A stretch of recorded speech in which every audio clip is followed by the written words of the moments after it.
Okay, so next bike, inilah dia Triumph Tiger 1200 GT Pro. So ada 5 varian total, tapi 2 je buat masuk Malaysia. Dan ini salah satunya yang kita akan test, GT Pro. GT Pro, tangki 20 liter. Tapi yang paling mencuri tumpuan tu screen TFT 7 inci kau.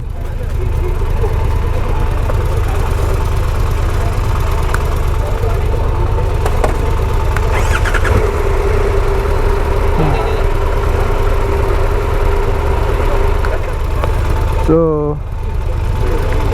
sedikit info, Triumph Tiger 1200 GT Pro ni datang dengan enjin 1160cc 3 silinder yang menjana sekitar 147 horsepower dan juga 130 Nm torque.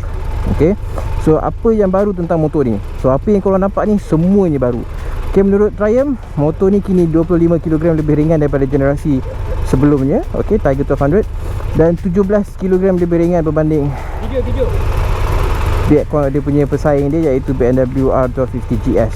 So saya sebenarnya memang naik pun dah boleh dapat rasa ringan tu. Dia tak terlampau overwhelm.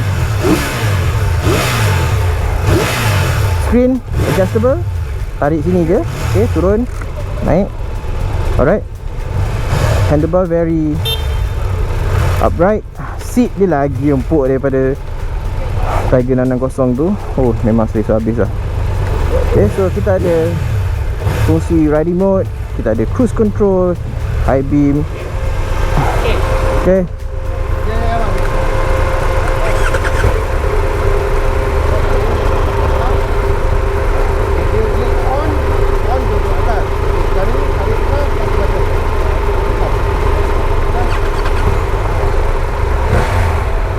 So kita akan banyak ride kat dalam town, so kita turunkan windshield kalau dah panas.